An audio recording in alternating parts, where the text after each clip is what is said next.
করা হয়েছে এবং যেই কাজটুকু অপূর্ণ রয়েছিল এই কাজটাকে আল্লাহ তাআলা পূর্ণ করে সমাপ্ত করেছিলেন। এই জন্য রাসূলুল্লাহর আগমনটা ছিল সবচেয়ে শ্রেষ্ঠ আগমন। সুবহানাল্লাহ।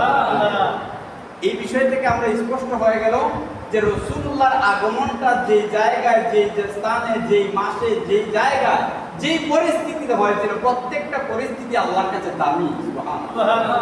কেন দামি? কারণ হচ্ছে সেই নবীর আগমনের মাধ্যমে আল্লাহর যে কাজটুকু পৃথিবীতে মানুষ পাঠানোর যে উদ্দেশ্য ছিল, এই উদ্দেশ্য হাসিল করার জন্য আল্লাহ তাআলা যুগে যুগে নবী রাসূল তৈরি করেছেন, প্রেরণ করেছেন, যাতে আল্লাহর দ্বীনের কথা পৌঁছায় দেওয়া হয় এবং আল্লাহ রাব্বুল আলামিনের যে মিশনটা ছিল তা বাস্তবায়ন করে। কোন নবীরা সমাপ্ত করতে পারেন নাই, একমাত্র আমাদের নবী সেই কাজটা সমাপ্ত করতে পেরেছেন। এই জন্য আল্লাহ রসুলের আগমন যেই মাসে হয়েছিল এই মাসটাও আল্লাহর কাছে দামি হয়ে গেছে। ইমাম কাস্তালানী মাওয়াকিতে লাদুনিয়া কিতাব লিখেছেন, তিনি তার কিতাবের মধ্যে প্রথম খণ্ডের 26 পৃষ্ঠায় লিখেছেন যে আল্লাহ রাসূল সাল্লাল্লাহু আলাইহি ওয়াসাল্লাম যেই মাসে নাযিল হয়েছেন, আগমন করেছেন, এই মাসটা আল্লাহর কাছে এত বেশি যে লাইলাতুল কদরের রাত্রির চাইতে, রমজান মাসের চাইতে এই মাসটা আল্লাহর কাছে দামি মাস। সুবহানাল্লাহ। এখন অনেকেরই প্রশ্ন থাকতে পারে যে রমজান মাসের চাইতে কেমনে দামি হয়? তাহলে রমজান মাসের চাইতে তো বেশি গুরুত্ব দেওয়া উচিত ছিল। আমরা কি দেই? আমরা কি রমজান মাসের চাইতে রবিউল আউয়ালকে বেশি গুরুত্ব দেই? দেই না। আমরা দিকে রমজান মাস আসলে মুসল্লির সংখ্যা বাড়ে না কমে? বাড়ে। কিন্তু রবিউল আউয়াল মাস আসার পরে কি একজন মুসল্লি কি বাড়তি পাইছেন? পান নাই। তাহলে কি বোঝা গেল? আমরা সেই মাসটাকে মর্যাদা দিতে পারি নাই। কিন্তু আমরা যারা মাসতাক বলি, আমরা যারা বিভিন্নতা বলি, আমরা দল করে যেটাই বলি না কেন, সমস্ত কিছুটা আমাদের নিজেদের স্বার্থের জন্য করি, আর অন্য কিছুর জন্য নয়। যদি আমরা আমাদের ইসলাম কায়েমের জন্য, রাসূলকে ভালোবাসার কারণে আমরা কাজ করতাম, তাহলে রমজান মাসের চাইতে এই মাসটাকে আমরা বেশি গুরুত্ব দিতাম। দেই আমরা দেই না। তাহলে আমরা কি করতেছি?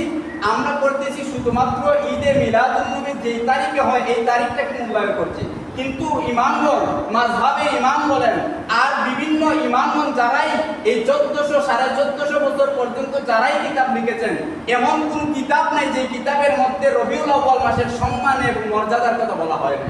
সব কিতাবের মধ্যে বলা হয়েছে যে রমজান মাসের চাইতে গুরুত্বপূর্ণ এবং দামি মাস রবিউল আউয়াল মাস। অথচ আমরা রমজান মাসে যতটা গুরুত্ব দেই, রবিউল আউয়াল মাসে যদি আমরা 4 ভাগে 1 ভাগও দিতাম তাহলে আমরা পরিপূর্ণ ইমানদার হতাম। কিন্তু আমরা পারি না। আমরা কি করি? আমরা সম্পূর্ণ হাদিস এবং কোরআনের বিপরীতে চলাফেরা করি। এর কারণে আমরা বাতিল ফেরকার কাছে আমরা প্রশ্নবিদ্ধ হই। কি হই না আমরা? এই যে বর্তমান যে আমাদের চলমান রবিউল আউয়াল মাস, আমি গতকালকে গত 3 দিন আগে যখন রবিউল আউয়াল মাসের চাঁদ দেখা গেল, তখন বাংলাদেশ ইসলামিক ফাউন্ডেশন থেকে যে নোটিশটা তারা দিয়েছে, এই নোটিশের মধ্যে ঈদে মিলাদুন নবী উল্লেখ করে না, তারা শুধুমাত্র মিলাদুন নবী উল্লেখ করেছে। কথাটা বুঝছেন আমার? অর্থাৎ শুধুমাত্র নবীর মিলাদুন নবী বলে, ঈদে মিলাদুন নবী লাগায় নাই। ইসলামিক ফাউন্ডেশন থেকে যে বিজ্ঞপ্তি তারা দিয়েছে, তাহলে এখান থেকে আমাদের কি শিক্ষণীয় উচিত আছে? তাহলে বোঝা গেল আমরা যে কাজটুকুন করি, আমরা সমাজের মানুষের কাছে আমরা প্রশ্নবিদ্ধ। আমরা সুন্নি জামাতেরা কি সমস্ত মাসতাকের কাছে আমরা সুন্নি জামাত প্রশ্নবিদ্ধ, যার কারণে আমরা এই কাজগুলো আমরা বাস্তবায়ন করতে পারতেছি না। যদি আমরা আমাদের কাজ বাস্তবায়ন করতে পারতাম তাহলে এই বিজ্ঞপ্তি থেকে ঈদ শব্দটা বাদ দিতে পারতো না, তাহলে আমাদের কাছ থেকে সুযোগটা পাইতেছে। তো আমরা এই সুযোগটা করে দিচ্ছি, রাসূলুল্লাহ মিলাদের আলোচনা করি ঠিকই, কিন্তু নবীর পদ্ধতি, পদ এবং পদ্ধতি যেগুলা বাতাইয়া দিয়েছেন সেগুলো আমরা বাস্তবায়ন করছি না। ঈদে মিলাদুন নবীতে আমরা খুশি উদযাপন করা, এটা হাদিসের ভাষ্য এবং কোরআনের ভাষ্য, কিন্তু আমরা খুশিতে উদযাপন করি, খুশির সাথে কোনো কিছু আমল করার প্রয়োজন আছে কিনা এটাকে আমরা বুঝি, আমরা কি মানি না। অথচ তিরমিজির হাদিস, সহিহ তিরমিজির হাদিস, রাসূল পাক সাল্লাল্লাহু আলাইহি ওয়াসাল্লাম প্রত্যেক সোমবারে রোজা রাখতেন। সুইলা আন সাওমিল ইসনাইন, সাহাবীরা প্রশ্ন করেন, ইয়া রাসূলুল্লাহ আপনি প্রত্যেক সোমবারে কেন রোজা রাখেন? রাসূলুল্লাহ সাল্লাল্লাহু আলাইহি ওয়াসাল্লাম ক্বালা উরিদতু ফীহি আও উনজিলা আলাইয়া, রাসূলুল্লাহ বলেন যে আমি এই সোমবারে এই পৃথিবীতে আগমন করেছি, অর্থাৎ আমার জন্ম হয়েছে, এই জন্ম হওয়ার কারণে প্রত্যেক সোমবারে আমি একটা রোজা রাখি। সুবহানাল্লাহ। আমরা রাখি আমরা কি বছরে একটা রাখি মিলাদুন নবী উপলক্ষে? রাখি না। তাহলে আমাদের কাজ এবং মিশনটা কোন জায়গা পর্যন্ত আছে আমরা এখন নিজেরা চিন্তা করতে পারি। এখন আসেন, মিলাদুন নবীর মাসটা সর্বোত্তম মাস এবং যেই রাতে রাসূলুল্লাহ আগমন করেছেন এই আগমনটাও সবচেয়ে দামি। সুবহানাল্লাহ। যেমন আমরা জানি আল্লাহ রাসূল সাল্লাল্লাহু আলাইহি ওয়াসাল্লাম, যেমন আমরা কোরআন পড়ি না, কোরআনুল কারীমটা কিন্তু শুধুমাত্র উম্মতে মুহাম্মাদের জন্য নাযিল হয় নাই। যেমন কোরআনের মধ্যে বলা হয়েছে শাহরু রমাদান আল্লাযী উনজিলা ফীহিল কুরআন হুদাল লিন-নাসি ওয়া বায়িনাতিন মিনাল হুদা ওয়াল ফুরকান। আল্লাহ তাআলা বলেন যে আমি রমজান মাসে কোরআন নাযিল করেছি গোটা পৃথিবীর মানুষকে আমি হেদায়েত দেওয়ার জন্য। সুবহানাল্লাহ। গোটা পৃথিবীর মানুষকে আমি হেদায়েত দেওয়ার জন্য। কিন্তু কোরআনটা হেদায়েতের জন্য, সবার জন্য। আর কোরআন থেকে ফায়দা লাভ করে শুধুমাত্র মুমিনরা, শুধু মুমিন জাতিরা। কোরআনের মধ্যে আল্লাহ তাআলা অন্য এক জায়গার মধ্যে বলেন ওয়া নাযালু মিনাল কুরআনি মা হুয়া শিফাউন ওয়া রাহমাতুল লিল মুমিনিন। এই কোরআনটা শিফা, এই কোরআনটা কি? শিফা ওয়া রাহমাতুল লিল মুমিনিন, এবং মুমিনদের জন্য এই কোরআনটা রহমত। সুবহানাল্লাহ। কোরআনটা মুমিনের জন্য কি? রহমত। কিন্তু হেদায়েতের জন্য সমস্ত গোটা পৃথিবীর যত ধর্ম আছে, হিন্দু বলেন, বৌদ্ধ বলেন, খ্রিস্টান বলেন, সমস্ত ধর্মের মানুষ কোরআন থেকে হেদায়েত লাভ করবে, কিন্তু এই কোরআন থেকে সবাই কিন্তু ফায়দা পাবে না। কি পাবে না? সবাই ফায়দা পাবে না। এই জিনিসটা কি ভালো করে বুঝবেন। কোরআন সবার জন্য হেদায়েতের বাণী, কিন্তু সবার জন্য রহমত নয়, সবার জন্য শেফাও নয়। যেটা কোরআনের ভাষ্য, আল্লাহ বলেন শুধু মুমিনদের জন্য সেটা শেফা এবং রহমত। এবার আসি আবার দ্বিতীয় পয়েন্টে যাই। আল্লাহ রসুলকে প্রেরণ করা হয়েছে কোন জাতির জন্য নয়, রসুলকে প্রেরণ করা হয়েছে গোটা পৃথিবীতে যত ধর্ম আছে সমস্ত ধর্মের মানুষকে রাসূলুল্লাহ দ্বীনের দাওয়াত পৌঁছায় দিবেন। কিন্তু রাসূলুল্লাহ সাল্লাল্লাহু আলাইহি ওয়াসাল্লাম, এই রাসূলুল্লাহর কাছ থেকে কিন্তু মুমিনরা ফায়দা পায় না, অন্যান্য ধর্মের মানুষরাও রাসূলুল্লাহ থেকে ফায়দা লাভ করে। সুবহানাল্লাহ। অন্যান্য ধর্মের মানুষও ফায়দা লাভ করে। তাহলে পার্থক্যটা কোন জায়গায় ধরা খাইল? পার্থক্যটা ধরা খাইল এই জায়গায়, কোরআন সবার জন্য হেদায়েত, সবার জন্য রহমত নয়, শুধুমাত্র মুমিনদের জন্য রহমত। কিন্তু রাসূলুল্লাহ সবার জন্য রহমত এবং সবার জন্য হেদায়েতের বাণী। সুবহানাল্লাহ। ওয়া মা আরসালনাকা ইল্লা রাহমাতাল লিল আলামিন। আল্লাহর হাবিবকে প্রেরণ করা হয়েছে গোটা আলামিনের জন্য রহমত করে, তাকে পাঠানো হয়েছে দয়া এবং করুণার পাত্র বানাইয়া। সুবহানাল্লাহ। আর জোরে বলেন সুবহানাল্লাহ। রাসূলুল্লাহ এই আগমনের মাস আমাদের কাছে দামি মাস, আমাদের কাছে কি দামি মাস। কেন দামি? রাসূলুল্লাহ সবার ঊর্ধ্বে উনি দামি ছিলেন। সুবহানাল্লাহ। এখন আমি আরেকটা জিনিস বলি, যেমন আমরা রাসূলুল্লাহর জন্মের দিন থেকে শুধু আমরা ফায়দা পাই না, অন্যান্য ধর্মের মানুষও রাসূলের জন্ম থেকে ফায়দা লাভ করেছে। তার অসংখ্য প্রমাণ রয়েছে। যেমন সহিহ বুখারীতে হাদিস এসেছে, আল্লাহর হাবিব সাল্লাল্লাহু আলাইহি ওয়াসাল্লাম যখন পৃথিবীতে আগমন করলেন, অর্থাৎ ওনার জন্ম হয়েছে, রাসূলুল্লাহর চাচা আবু লাহাব, কি ছিল? আবু লাহাব। আবু লাহাব তার দাসীকে খুশিতে যে আজাদ করেছিল, অর্থাৎ তাকে আজাদ করে দিয়েছিল।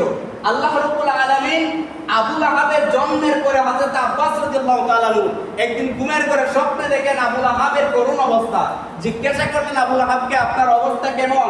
সে বলতেছে, আমার অবস্থা খুবই করুণ, খুবই করুণ। আবু লাহাব বলতেছে, তবে প্রত্যেক সোমবারে আমি এই দুইটা আঙ্গুল চুষে কিছু পানি আর এই আঙ্গুলের মধ্যে জমা হয়, এই আঙ্গুলগুলো আমি চুষে প্রত্যেক সোমবারে আমার আযাবটা আল্লাহ হালকা করে দেন। সুবহানাল্লাহ।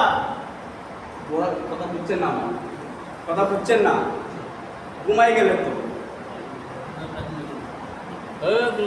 অর্থাৎ রাসূল কারীম সাল্লাল্লাহু আলাইহি ওয়াসাল্লামের জন্মের খুশিতে, ভালো করে বুঝবেন, মিলাদুন নবী আবেগ দিয়ে হয় না, কোরআন হাদিস লাগবে এবং বিবেক লাগবে। শুধু আবেগ দিয়ে আপনার মিলাদুন নবী চলবে না, চলবে? মিলাদুন নবীতে আপনার বিবেক লাগবে, আবেগও লাগবে, সব কিছু লাগবে। আমরা তো শুধু বিবেক নয়, শুধু আবেগ দিয়ে করি। আমরা কি দিয়ে করি? আবেগ দিয়ে করি। এই জন্য মিলাদুন নবীর সময় থেকে আমরা কোনো ফায়দা পাই না। পাইছে কোনোদিন মানুষ? আপনারা কোনোদিন মিলাদুন নবীতে নগদ কোনো ফায়দা পাইছেন? কেন পান না? কারণ হচ্ছে আপনার বিবেক দিয়ে মিলাদুন নবী পালন করেন, আবেগ দিয়ে করেন। কি দিয়ে করেন? আবেগ দিয়ে করেন। আবু লাহাব একটা কাফের ছিল, দেখুন আবু জাহেল কিন্তু কাফের ছিল, এবং যত কাফেররা ছিল, যত বড় বড় কাফেররা ছিল, যেমন ফেরাউন, নমরুদ, কত কাফেররাই ছিল, কিন্তু কোন কাফেরের জন্য কোরআনে কোন স্পষ্ট কোন সূরা নাযিল হয় না। আবু লাহাব এমন নিকৃষ্ট একটা কাফের ছিল, আবু লাহাবের এই নিকৃষ্টতার কারণে আল্লাহ তাআলা সূরা লাহাব নাযিল করেছেন। কি নাযিল করেছেন? তাহলে বোঝা গেল এই কাফেরটা কোন সাধারণ কাফের ছিল না, সে নিকৃষ্টতম কাফের ছিল। কি ছিল? নিকৃষ্ট কাফের ছিল আবু লাহাব। আবু লাহাবের মৃত্যুর পরে 1 বছর পরে আব্বাস রাদিয়াল্লাহু তাআলা স্বপ্নে দেখেন আবু লাহাবকে। আবু লাহাবকে জিজ্ঞাসা করলেন, তোমার এই অবস্থা, তোমার কোন অবস্থায় তুমি কবরে জিন্দেগি কাটাইতেছো? হযরতে আব্দুল্লাহ ইবনে আব্বাসকে আবু লাহাব ডাক দিয়ে বলে, শোনো, আমি আল্লাহর রাসূল সাল্লাল্লাহু আলাইহি সাল্লামের জন্মের সময়ে খুশি হয়ে, কি হয়? খুশি হয়ে আমার এই 2টা আঙ্গুল দিয়ে আমার দাসী সুহাইবাকে আমি আযাদ করেছিলাম। কি করেছিলাম? আযাদ করেছিলাম। আমার মৃত্যুর পরে প্রত্যেক সোমবারে এই 2টা আঙ্গুলের মধ্যে কিছু পানি জমাট হয় এবং আমি আঙ্গুলটা চুষে চুষে খাই।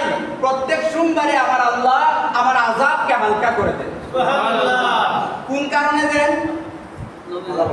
কেন দেন? রাসূলুল্লাহর আগমনের খুশির কারণে, রাসূলের খুশির কারণে। তাহলে বোঝা গেল রাসূলের জন্মের খুশিতে কাফেরও ফায়দা লাভ করে। কি করে? রাসূলের জন্ম থেকে এবং রাসূলের জীবনী থেকে কাফেররাও ফায়দা লাভ করে। কি করে? ফায়দা লাভ করে কাফের। আবু লাহাবের উপরে আল্লাহ লানত দিয়ে কোরআনে আয়াত নাই, শুধু সূরা নাযিল করেছেন, পূর্ণাঙ্গ সূরা। অন্যান্য কাফেরের বেলায় কিন্তু পূর্ণাঙ্গ সূরা নাযিল হয় নাই। ফেরাউনের নামে কোন সূরা আছে কোরআনে? কিন্তু আবু লাহাবের নামে কিন্তু সূরা কোরআনের মধ্যে আছে। তাহলে বোঝা গেল এই নিকৃষ্ট কাফেরটা খুবই জঘন্য কাফের ছিল। কি বলেন আপনারা? এই নিকৃষ্ট কাফেরটা যদি রাসূলের জন্ম থেকে ভালো ফায়দা পাইতে পারে, তাহলে বোঝা গেল যে রাসূলুল্লাহর জন্মের দিনটা একটা সাধারণ কোনো দিন নয়, এই মাসটা কোনো সাধারণ মাস নয়। এই আমি একটা জিনিস বুঝাইতে চাইতেছি যে রাসূলুল্লাহর আগমনে কাফেররাও ফায়দা লাভ করে, মুমিনরাও ফায়দা লাভ করে, কিন্তু কোরআন থেকে কাফেররা ফায়দা লাভ করতে পারে না। কোরআন থেকে ফায়দা লাভ করতে, যেটা কোরআনের মধ্যে আল্লাহ দিয়ে বলেই দিয়েছেন, ওয়ানাজ্জিলু মিনাল কোরআন মা হুয়া শিফাউন ওয়া রাহমাতুল লিল মুমিনিন। এই কোরআনটা হচ্ছে মুমিনের জন্য শিফা এবং রহমত। সুবহানাল্লাহ। তাহলে মুমিনদের জন্য যেহেতু রহমত এবং শিফা, তাহলে বোঝা গেল কাফেররা এর থেকে কোনো বাদ পায় না। পাইছে? না। কোরআনের ভাষ্য মতো কাফেররা বাদ পায় কোরআন থেকে? পায় না, কিন্তু হেদায়েত পাইতে পারে, কিন্তু রহমত পাইতে পারে না। রাসূলুল্লাহ সাল্লাল্লাহু আলাইহি ওয়াসাল্লামের কাছ থেকে কাফেররাও ফায়দা লাভ করে। সুবহানাল্লাহ। আল্লাহ তাআলা বলেন যে ওমা আরসালনাকা ইল্লা রাহমাতাল লিল আলামিন, গোটা আলামের জন্যই রাসূলকে আমি রহমত করে পাঠিয়েছি। সুবহানাল্লাহ। তাহলে এখান থেকে আমি স্পষ্ট করে বুঝাইতে চাইলাম, রাসূলের থেকে ফায়দা কাফেররাও পায়। তাহলে কাফেররা যেহেতু ফায়দা লাভ করে, এই দিনটা, এই মাসটা সাধারণ কোনো মাস নয়। এখন আসেন দ্বিতীয় পয়েন্টে, যে কথাটা আমি শুরুতে বলার চেষ্টা করেছিলাম যে রাসূলের আগমনটাকে আমরা ঈদ বলি। কি বলি? ঈদ বলি। জুড়ে বলেন না, ঈদ বলি। কি বলি আমরা? ইমাম কাস্তালানি মাওয়াহিবুল লাদুনিয়াতে বলেন যে মুমিনরা বলেন আর যে কোনো ধর্মের মানুষ রাসূলের আগমনের দিনটাকে ঈদ বানাইল। কি বানাইল? সবাই বলে না, কি বানাইল? আরে ঘুমাইলে তো শেষ, বাদ দিলে মুয়াজ। মিলাদুন নবীর মাস এটা, পাওয়ার দিয়ে কথা বলতে হবে আমার সাথে। তাহলে বুঝবো আপনাদের ভিতরে ঈমান নামক একটা জিনিস আছে, রাসূলের প্রেম নামক কিছু আছে। আপনাদের ভিতরে যে প্রেম আছে বোঝাই যায় আগে। তো আমরা রাসূলের জন্মের দিনটাকে কি বলি? ঈদ বলি। কি বলি? ঈদ বলি। এবার আসেন আমি বলি, ভালো করে বুঝবেন ঈদ কেন বলি আমরা। ঈদ শব্দের পারিভাষিক অর্থ, মানে শাব্দিক অর্থ হচ্ছে খুশি বা আনন্দ করা। খুশি বা আনন্দ করা। এখন আমি আপনাদেরকে বলি, গত 3 দিন আগে যে সরকারি ডিপার্টমেন্ট থেকে, ইসলামিক ফাউন্ডেশন থেকে ঈদ শব্দটা মাইনাস করে তারা শুধু মিলাদুন নবী দিয়েছে। দেখছেন আপনারা? হয়তো দেখছেন বা শুনছেন। তো আমি বলি আপনাদেরকে যে সরকারিভাবে তিনি মিলাদুন নবী পালন করতেছেন, আমরা খুশি। খুশি কিনা? কিন্তু আমাদের আঘাত লাগছে যখন ঈদটা তারা বাতিল করেছে। যখন সুন্নি জামাতের সবাই মিলে একত্রিত হয়ে যখন তার প্রতিবাদ করেছে, তখন সরকার বাধ্য হয়েছে ঈদ শব্দটাকে যুক্ত করতে। তখন পরের দিনের বিজ্ঞপ্তিতে যখন ঈদ শব্দটা যুক্ত করে তারা নিউজ দিয়েছে। আলহামদুলিল্লাহ। তাহলে বোঝা গেল এই জায়গা থেকে আমি আরেকটা জিনিস শেষে বলবো, মনে রাখবেন বিষয়টা, যে আমরা ঈদ শব্দটা কেন লাগাই রসুলের শানে। এখন অনেকেই প্রশ্ন করতে পারে যে শরীয়তে ঈদ হচ্ছে দুইটা, ঈদুল ফিতর এবং ঈদুল আজহা। এখন প্রশ্ন করতে পারেন ঈদুল আজহা এবং ঈদুল ফিতরে 2 রাকাত নামাজ আমরা করি না ঈদ আগে, তাহলে ঈদে মিলাদুন নবীর নামাজ কয় রাকাত? প্রশ্ন করে না?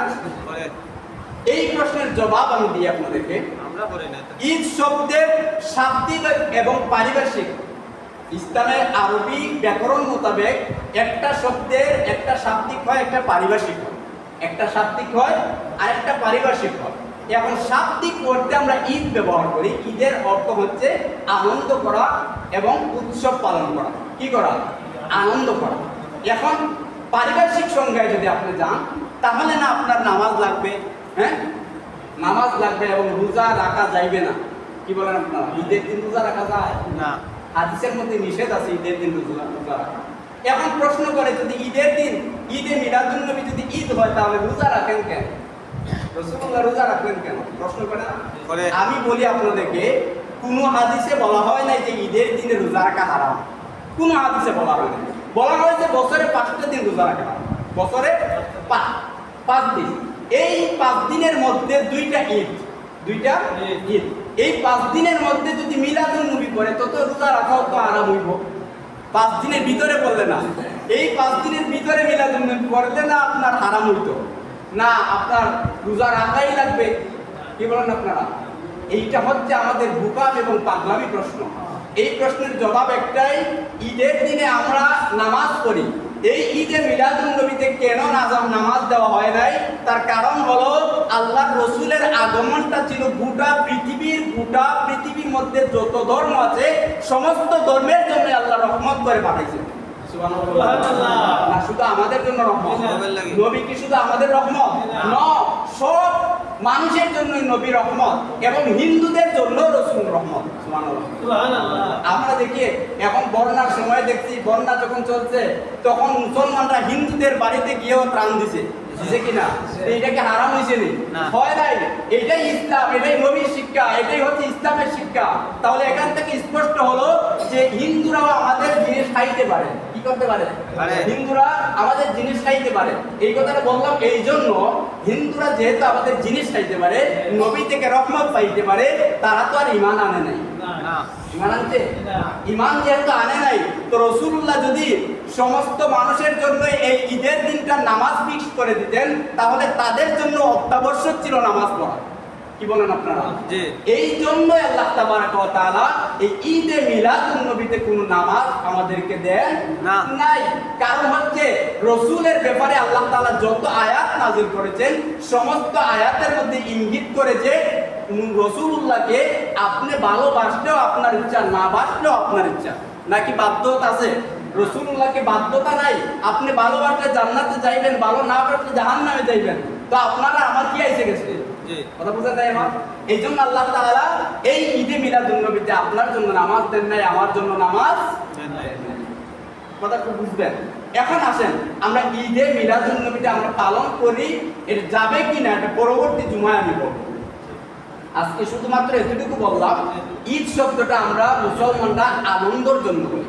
আল্লাহ তাবারক ওয়া তাআলার হুকুম হলো যে তোমাদের জন্য যখন কোনো ফজল বা রহমত বা বরকত বা ফজিলত আসবে, এই ফজিলতটা তোমরা আনন্দ উৎসবে তোমরা পরিণত করো। সুবহানাল্লাহ।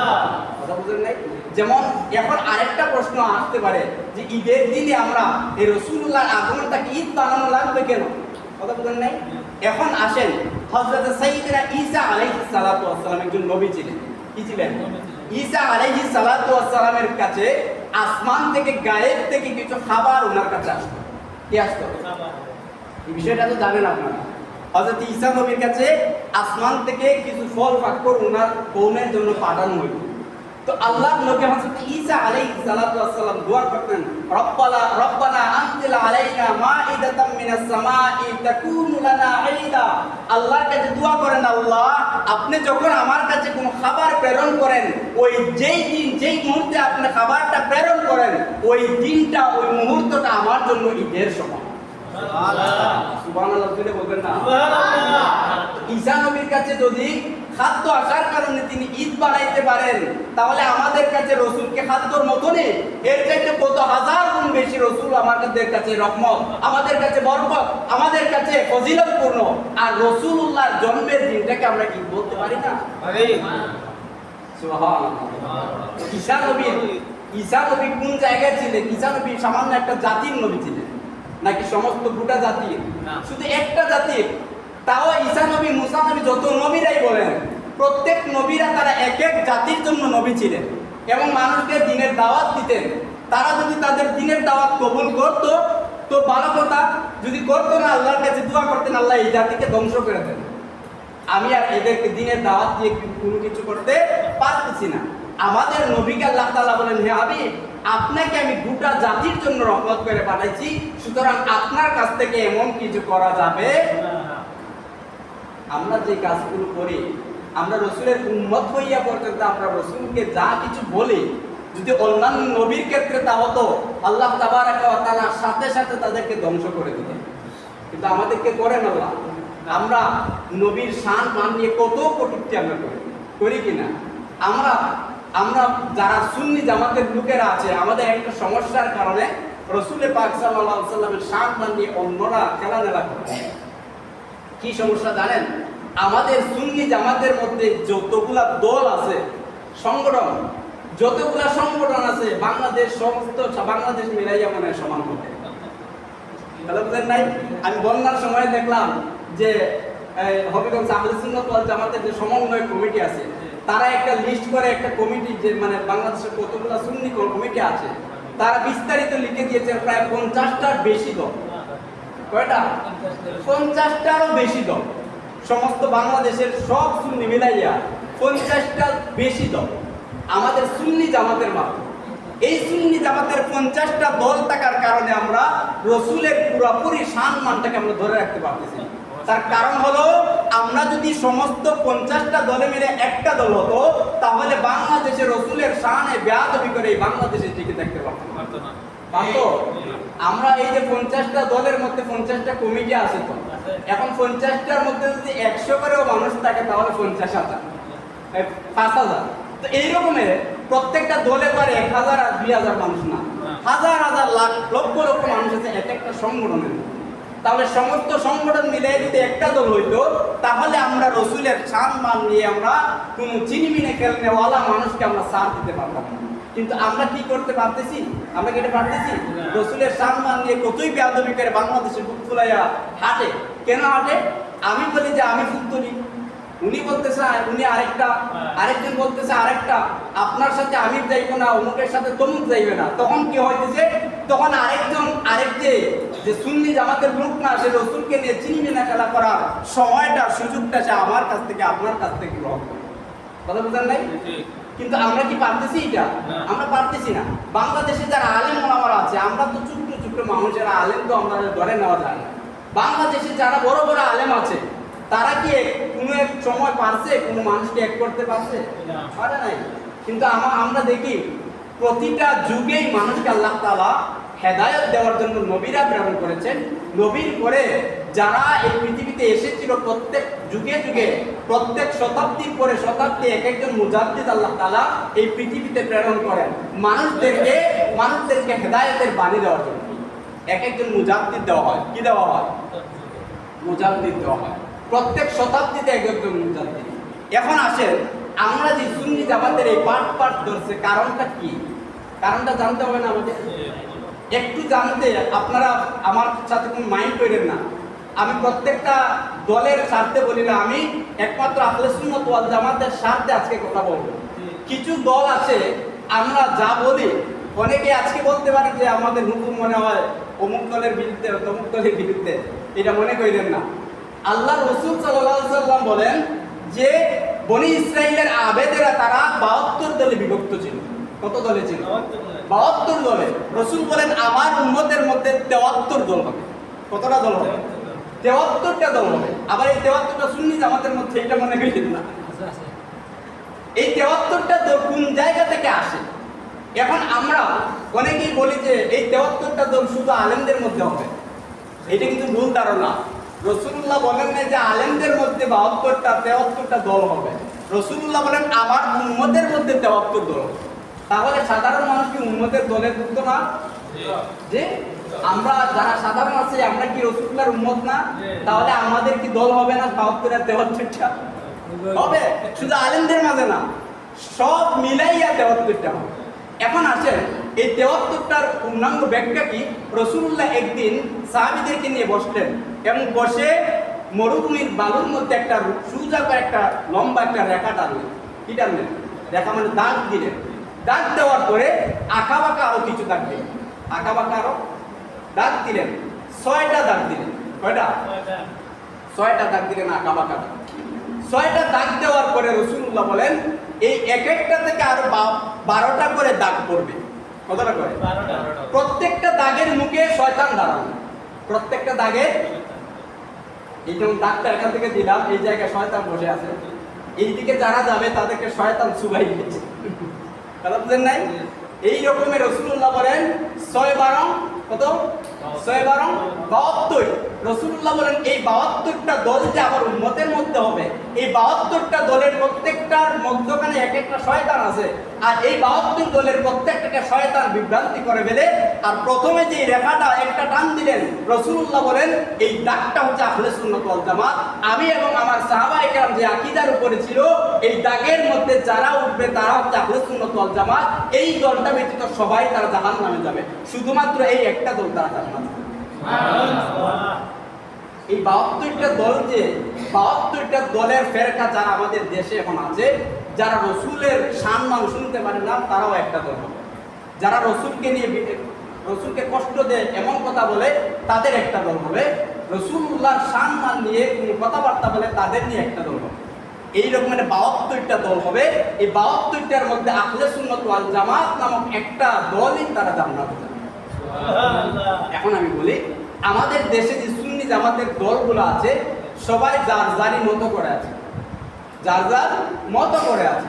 কেউ ফুলতলি, কেউ সারসিনা, কেউ সোনাকান্দা, কেউ মাইজবান্ডারি, কেউ রেজবি, কেউ অমুক, কেউ তমুক। কথা বুঝলেন না? প্রত্যেকটা পীরের এক একটা সংগঠন আছে।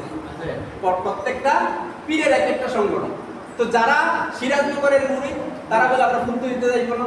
যারা ফুলতলি এরা বলে আমরা মাইজবান্ডারে যাব না। অমুক তমুক কতটা। এই দ্বন্দ্বটার কারণে সুন্নি জামাতের বিভক্ত দলটা বাড়ছে। এখন আমি আপনাদেরকে মূল থেকে বলি, সমস্যাটা কোন জায়গা থেকে শুরু হয়েছে। সমস্যাটা সুন্নি জামাতের মূলত 2টা দল। কয়টা দল? ভালো করে বুঝবেন, সুন্নি জামাতের মূল 2টা দল। একদম গোড়া থেকে 2টা দল এসেছে। আজ থেকে প্রায় 300 থেকে 400 বছর আগে সেই দলের 2জন প্রণেতা ছিলেন। 2জন প্রণেতা ছিলেন।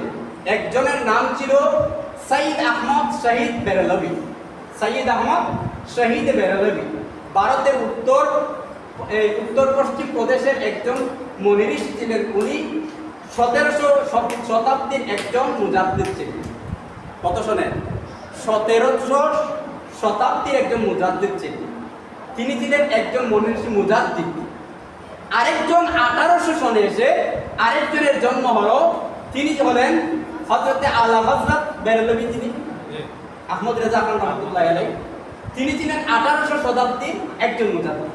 এই 2 জনের মাধ্যমে বাংলাদেশের সুন্নি জামাতের 2টা দলে বিভক্ত হয়েছে। কথা বলতেন না? 2 জনে কিন্তু ভারতের ছিলেন। এরা 2 জন কিন্তু বাংলাদেশের কেউ না। বাংলাদেশের 2 জনে কিন্তু ভারত জন্ম তাদের। এখন এই 2টা দল বিভক্ত হতে হতে বাংলাদেশে এসে আজকে 50টার বেশি দল হয়ে গেছে। কথা বুঝেন নাই? এখন আমি বলি, আমরা যারা আলা হযরত পন্থী যারা আছি, এরা বলে যারা বালাকুটি, যারা এরা 2টা দলের নাম আছে, একটা বেরেলভী আর একটা বালাকুটি। আলা হযরতের দলটাকে বলা হয় কি বলা হয়? বেরেলভী। আর তাদেরকে বলা হয় বালাকুটি। এই 2টা দল বাংলাদেশে সুপরিচিত। আর তার যেটা আছে এটা হচ্ছে কাল্লিবাড়ি। এই 2টা দলই কিন্তু মূল। এই 2টাই কিন্তু মূল। এখন আমি বলি, এই 2টা দলের একটা দল হচ্ছে আমাদের আলা হযরতপন্থী এক দল, আর একটা হচ্ছে বালাকুটি দল আরেকটা। এই 2টা দল বিস্তৃত হতে হতে বাংলাদেশে এতগুলা দল এবং বর্ণ এবং মাসলাকের সৃষ্টি হয়েছে। এখন আমরা জানি এই 2টা যিনি 2 জন মুজাদ্দিদ ছিলেন, এই 2 জন মুজাদ্দিদ কিন্তু আল্লাহর খাস ওলি ছিলেন। 2 জন কি ছিলেন? খাস ওলি ছিলেন এবং মুজাদ্দিদ ছিলেন, আশিকে রাসূল ছিলেন। কথা বুঝেন নাই? তারা দুইজনে আল্লাহর ওলি ছিলেন এবং আশেকে রাসূল ছিলেন। এখন আসেন, আলা হযরত উনি 1400 কিতাব লিখেছেন। কতটা?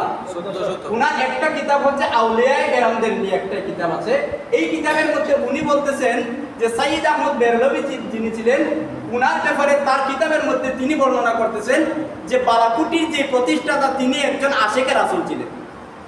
আর বালাকুটির যিনি সাইয়্যিদ আহমদ শহীদ বেরলভী তিনি বলতেছেন আলা হযরত একজন আশেকে রাসূল ছিলেন।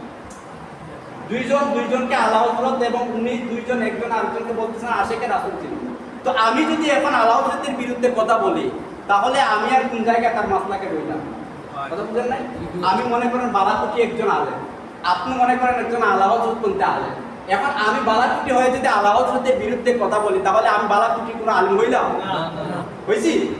আর আপনি যদি আলা হযরত হয়ে যদি বালাকুটিকে গালি দেন তাহলে আপনি কি আলা হযরতের অনুসারী হইলেন? রইলেন না। তাহলে আপনি আপনার পীরের কথা মানছেন না, উনি উনির পীরের কথা মানতেছেন না। তাহলে আমিও তার মাসলাক দাবি করতে পারি না, আমি আপনিও করতে পারেন না। পারেন? আপনার পীরের কথা না শুনলে আপনি মাসলাক দাবি করতে পারেন? পারেন না।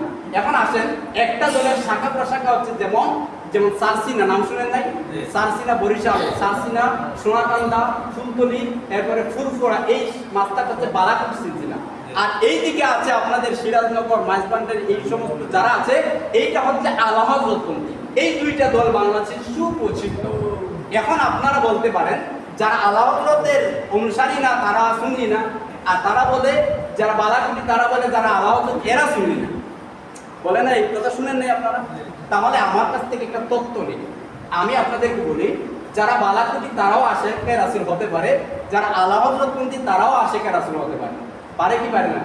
এখন আমি আপনাদেরকে বলি, যেমন আমরা জানি শহীদ আল্লামা নুরুল ইসলাম ফারুকী রহমাতুল্লাহি আলাইহি, নাম শুনছেন আপনারা? উনি একজন কেমন আশেক ছিলেন এটা আমার থেকে আপনারা জানেন একটু ভালোই। তো আর এই নুরুল ইসলাম ফারুকী হুজুর কোন জায়গায় মুরিদ ছিলেন কেউ জানেন? কেউ জানেন না আপনারা?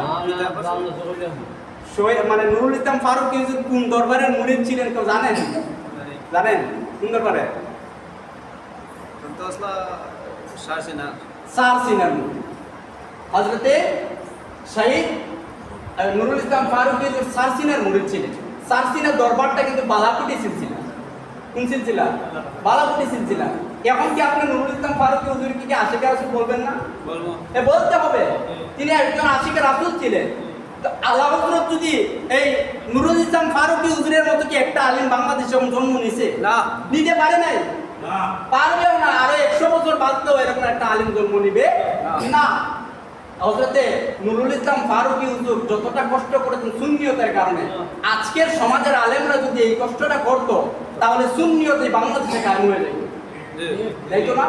নুরুল ইসলাম ফারুকী হুজুর সব দরবারে গেছেন, সমস্ত দরবারে গেছেন, ফুলতুলি দরবারে গেছেন, সারসিনায় গেছেন, সোনাকান্দায় গেছে, মাঝবান্ডারে গেছে, এই ফান্দারুকে সব দরবারে গেছে, যাতে করে সুন্নি জামাতের কোনো পাট না হয়ে আহলে সুন্নাত ওয়াল জামাতের একটা দল হবে। এই দলের মাধ্যমে বাংলাদেশে সুন্নিয়ত কায়েম করবেন। কিন্তু এই আশেক যখন এই কাজটা যখন বাস্তবায়নের খুবই নিকট হয়ে গেল, বাতিলটা তাকে হত্যা করে পৃথিবী থেকে বিদায় করে দেওয়া হলো। এখন আমার প্রশ্ন হলো, আমরা যারা মাসলাক এবং সংগঠন নিয়ে ব্যস্ত আছি, আমরা কি নুরুল ইসলাম ফারুকী হুজুরকে কি আমরা তার এই দাবিটা আমরা মানতে পারছি? আলা এই হযরতে নুরুল ইসলাম ফারুকী হুজুরের মতো একটা আশেক পৃথিবীতে জন্ম নিতে পারছে? যদি পারতো তাহলে তো সুন্নিয়ত কায়েম হয়ে যাইতো। তো আমরা কি এখন কি দলগুলোকে একত্রিত করার জন্য কোন আলেম বাংলাদেশে আছে? নাই।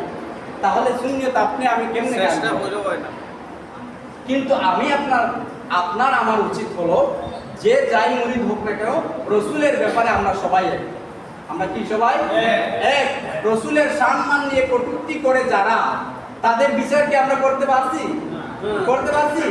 নুরুল ইসলাম ফারুকী হুজুরকে যারা হত্যা করেছে তার বিচার কি সুন্নি জামাত করতে পারছে? পারে নাই। দাবি তো সবসময় করতেছে তারা। নুরুল ইসলাম ফারুকী হুজুরের বিচার তো আজও আমরা চাইতেছি, চাই না? কিন্তু তার দাবি কি মানতে পারাইছি আমরা? পারি নাই।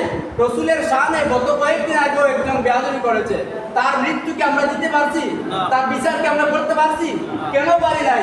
আলেমদের মাথায় এগুলো রাখা উচিত না যে আমরা সুন্নি জামাত বিভক্ত হওয়ার কারণে বাতিলটা রসুলকে নিয়ে চিনিমিনে খেলা করে? একটা এই দিন এক বাতিল ফেরকা বলতেছে যে রাসূলুল্লাহ সাল্লাল্লাহু আলাইহি সাল্লাম ১৫০০ বছর আগে মা আয়েশা রাদিয়াল্লাহু তাআলা আনহাকে ৬ বছরে বিবাহ করেছেন। যদি আজকের সমাজে সেই বিবাহ হইতো তাহলে আমরা চরিত্রহীন বলতাম। সবাই তো নাউজুবিল্লাহ বলে। তো আমরা কি তার বিচার করতে পারছি না? সে তো এখন বুক ফুলাইয়া হাঁটে, কিন্তু রাসূলুল্লাহর শানে যে রাসূলের একটা চুল নিয়েও বেয়াদবি করে, চারো মাযহাবের একমত ফতোয়া হলো এই জালেমটাকে মৃত্যুদণ্ড দেওয়া তার ফতোয়া। আমরা দিতে পারছি? আমরা দিতে পারছি? পারি নাই। তাহলে আমরা কারণটা কি? আমরা এই যে দলে বিভক্ত হয়ে যাওয়ার কারণে বাতিলটা আরো সুযোগ পাইতেছে। আমরা এই দলাদলির মধ্যে নয়, আমরা ঈদে মিলাদুন নবী পালন করব সর্বদলীয়ভাবে। আল্লাহ আমাদেরকে বোঝার তৌফিক দান করুন। ওয়া আখিরু দাওয়ানা আলহামদুলিল্লাহি।